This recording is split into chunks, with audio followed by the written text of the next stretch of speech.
What is up, everyone? I'm Axel, your go-to Neo speedrunner, and I guess in the future your go-to Wolong speedrunner.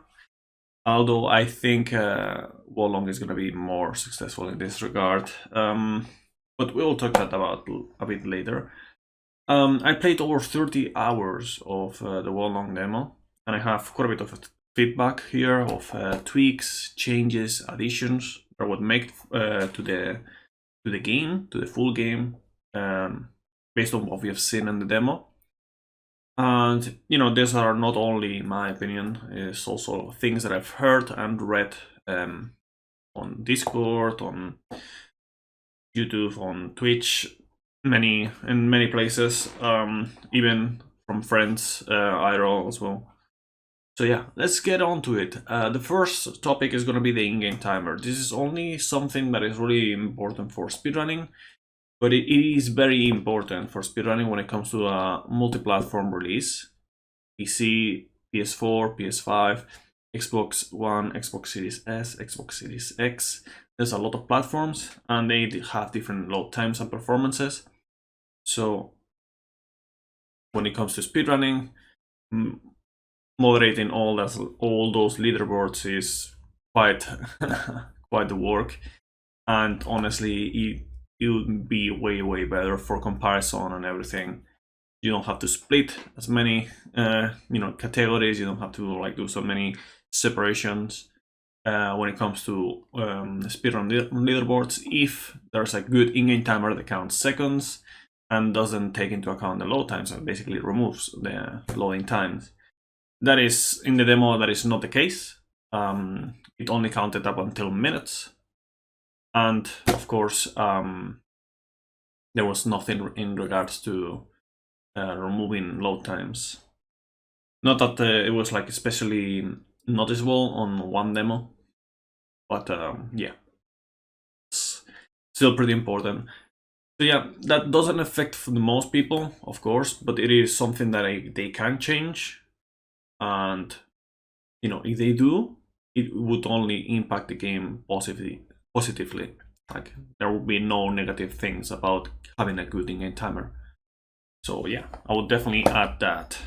But then let's get on to other stuff. Character creator, okay? The biggest thing about the character creator is more hairstyles in comparison to Neo 2. Of course, character creator is basically based on the Neo 2 character creator, which is really good, but it was not perfect. There were some limitations in certain regards, and one of them is the hairstyles. Hairstyles were limiting in terms of long hairstyles, especially. Like the longest hairstyle was up until to the last ribs, more or less. So if we can add more to that and decide between curly and straight and everything like that would be great. And of course, also on shorter hair, there should be more options as well. But yeah, something to do with the hairstyles, maybe a bit more customization within a certain hairstyle. That would be even better, right? But besides that, I would add accessories, just like in Code Vein. Maybe not exactly like that, but I'll be down for having stuff like hairpins, pendants, earrings, bracelets, cat ears, tails. You could say, oh, what are we gonna do with cat ears and tails on ancient China? Well, that's up to the player, right? If they want to, then an option, not mandatory. But yeah, I don't know. There's also hairstyle options like King from Genshin Impact. I have not played that game in a long time, but I remember that. There's the one character that has this hairstyle that is kind of looking like cat ears. So that's pretty good. We also have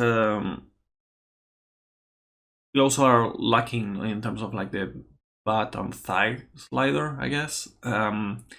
This is not personal preference in my opinion, but it would be a nice addition, I would say. But maybe the one thing that people are not mentioning that I kind of thought that would be pretty good is being able to name your file. This is maybe not so much to do with character creator, but more to do with the file itself. Being able to name your file is a pretty useful thing when you have a lot of save files. Maybe this is more speedrun related as well, but you know, it's nice to be able to keep track of the save files without like really looking at the game time and the date and everything like that. You know, to try to find out what save file is that. You know. All right.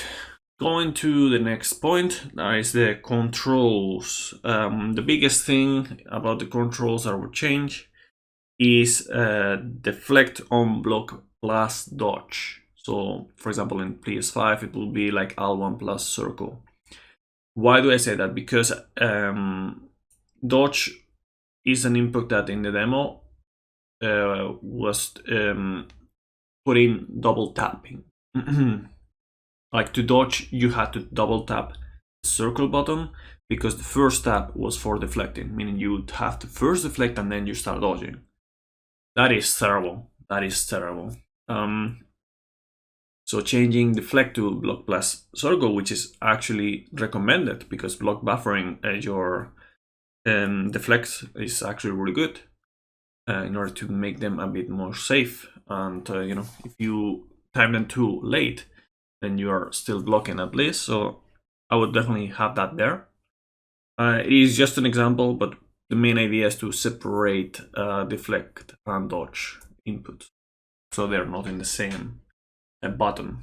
So you know, if you add another combination, you have that. Then also, in terms of like the inputs for the Divine Beast summoning, they are very, very tight and they don't cancel anything. I would add animation canceling to them and also relax the timing for pressing both buttons like triangle, circle, or X square, because it was very, very hard to be consistent at summoning that, so it was very unreliable. I, you know, ended up being kind of good at doing that when I was doing runs, but it was still something that I had to really focus in order to like do it perfectly on the same time, like pressing the same buttons. Otherwise, it was like really, really concerning situation if I didn't pull it off. And another thing is that personally it wasn't an issue, but I've heard and read a lot of people complaining about the healing, that it was like too wonky, didn't really work properly. So, you know, fixing that would be pretty nice. But yeah, let's move on to the next thing, the UI. The UI in terms of like the, you know, information on screen, I think it was almost perfect, except for one thing. One thing that is kind of important, which is the debuff icons on the character. The debuff icons on the character were on the bottom of the screen when the HP and spirit gauge were like more closer to the middle. So there was quite a gap between them. I'll definitely change them, because for the first 3 days I did not notice that we had a debuff icon on the on the character. Like if I was getting debuffed, I did not notice. I also buffed as well, like all the icons, debuff, buffs, all the stuff that it's for the character. I would definitely put them like right below the spirit gauge, for example, or right on top of the HP bar, one of the two. So it's actually on your focus area, because otherwise you don't see it. You have several things to focus on, and then in the middle you have the action, and right below on the screen, the only thing that you are gonna see are icons pop if you're buffing or debuffing yourself. And you know, it was very, very unnoticeable unless you really knew that things were happening there already. Next up, the martial arts. Martial arts should not be drop dependent, depending on your RNG. Even on fixed loot, martial arts changed. Sure, like on the, for example, the sword that we use in runs, it's always the same except for one thing, which is the R1 square martial art. The R1 triangle was always the same, but the other one kept changing every run, and it was the same object. So basically, that is not very nice, honestly, when it comes to having consistency with what you have. I feel like there's still too much randomness on the loot. I know that not everyone really complains about all this kind of stuff, but I feel like the randomness part should not be directly influencing the skill set or martial arts. So with that said, instead of having something like that, like loot or weapon dependent martial arts, we could have a skill tree like in Neo, where depending on the weapon type, some martial arts are gonna be useful, be able to be used, and others are not. Like, you just have the ability to set them up as you see fit. I think that would be pretty convenient in comparison, because otherwise, depending on the loot, you have different skills or martial arts. That's not very nice from my point of view, at least. Well, yeah, speaking of weapons, let's move to the next point. In terms of weapon balancing, I would only change one weapon, which would be the glaive. In my opinion, the attack speed of the glaive was pretty slow, and I would change that. I would crank up the speed, reduce the attack power to balance it out, and reduce the knockback as well, because enemies were getting quite knocked back by that. Along with the attack speed, it was basically setting it up so you don't really combo very well, especially with the first phase of a boss. So yeah, that was not very combo friendly. You could still combo a little bit, but not too much. Like I've seen videos of people comboing with a glaive on the boss. It was mainly just either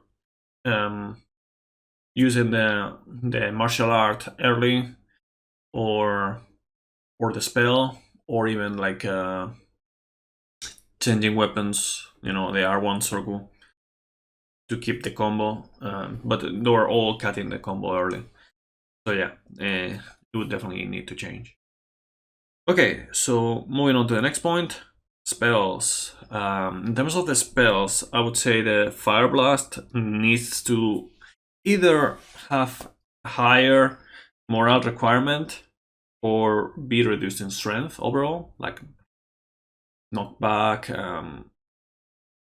fire element on the enemy, damage, all this stuff. I would say mainly either knockback or fire debuff in the enemy. But I would say that the easiest way to go about it is to like just increase the morale and just replace the 0 morale fire spell with something else.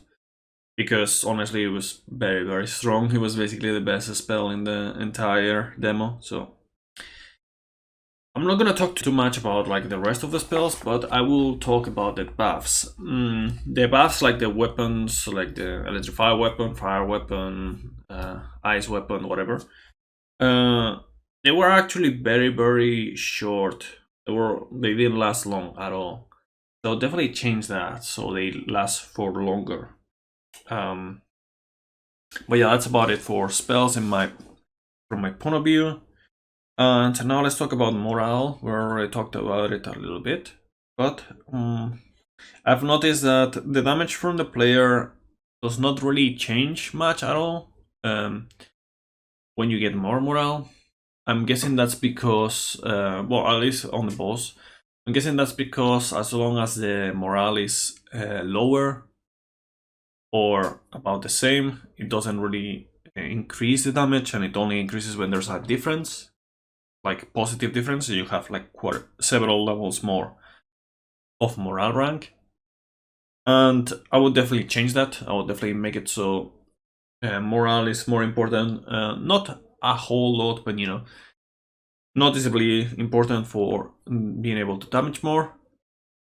And I've also noticed that the defense of the player was really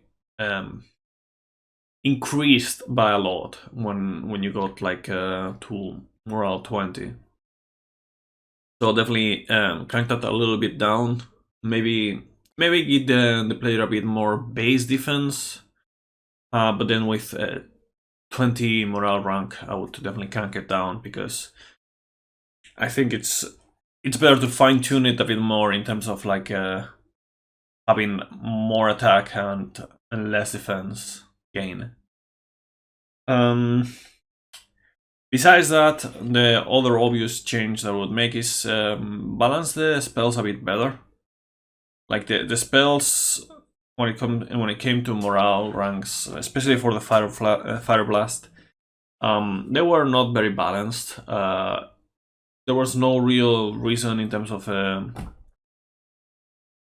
example, in any percent speedruns of the demo, you would just not take any flag, you would not take any enemy out, you would just go straight to the boss, or get the sword from in the way, but straight to the boss, and just go with the fire blast and regular combos and spirit attack. Basically, that was the main strat.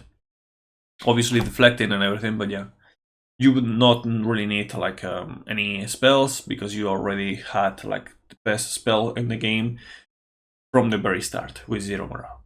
So yeah, I would definitely balance the spells, so the more morale, the more useful, the more reliable and important the spells, I would say. Anyways, finally, before I get onto the bonus, I'll talk about the lock-on system. One common occurrence on this kind of games, and I noticed it in this demo, is that the lock-on priority is kind of weird.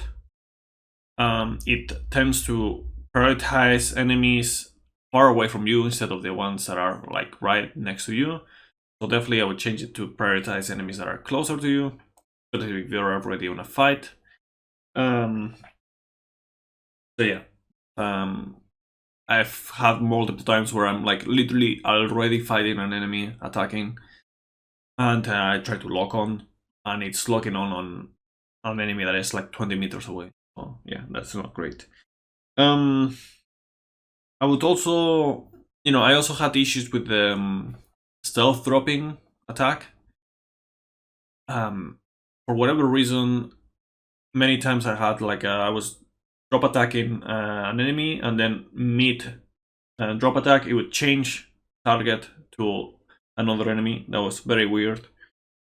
So yeah, something is up with that, I'm sure. There was some noticeable camera jiggle on the demo as well. Personally, I did not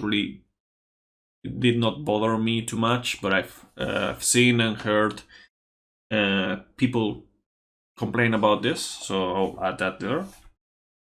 And also the tracking of the attacks. This is not really the lock-on by itself, but they're like, especially for things like the first phase of the boss, I've noticed that when it was like jumping and then rolling and everything like around you, it was very hard to like keep attacking and like make the camera turn around quickly, and the tracking was kind of weird, and it was not really working that well. So get that tracking up. That'll be pretty nice. Now for the bonus.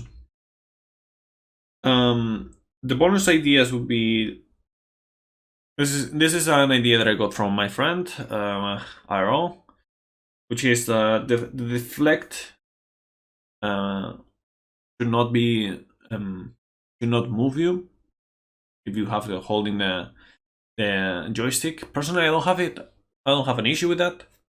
but I can see it being a bit of an issue. The good thing is that if deflect and dodge have different inputs this time around, like, you know, block plus deflect, for example, then it wouldn't really mean that you would not be able to dodge properly, right? Like, you can just dodge properly. But yeah, that's one extra, you know, one bonus idea. And the other thing is that I've noticed, I put this on extra because I think they're probably thinking about it already. Like, they probably just don't have the whole control scheme, or I don't know exactly, but yeah. R1 plus X was not utilized when the rest of the R1 plus, you know, R1 plus square, triangle, circle were used. So R1X was not used, so that's space for another martial art maybe. And block plus attack and jump were not used either. Like block plus square, block plus X. Not adding block plus triangle, because in my opinion it's actually useful that it doesn't have anything. One thing is, like, if you're going for a stealth playthrough, this is a quick tip that I would give you. If you hold block and you move forward, like just tilt all the way, you will just walk slowly, so you can stealth kill. I use that in the all battle flags speedrun, for example. So, you know, that's pretty useful. And yeah, that's about it. That's all my feedback. Make sure to give your thoughts on the comments, and you know, I'm looking forward to what comes in from Wallong. I definitely really like the demo and everything that I saw, but you know, I'll definitely change some stuff. Yeah, see you guys in the next video. Bye bye.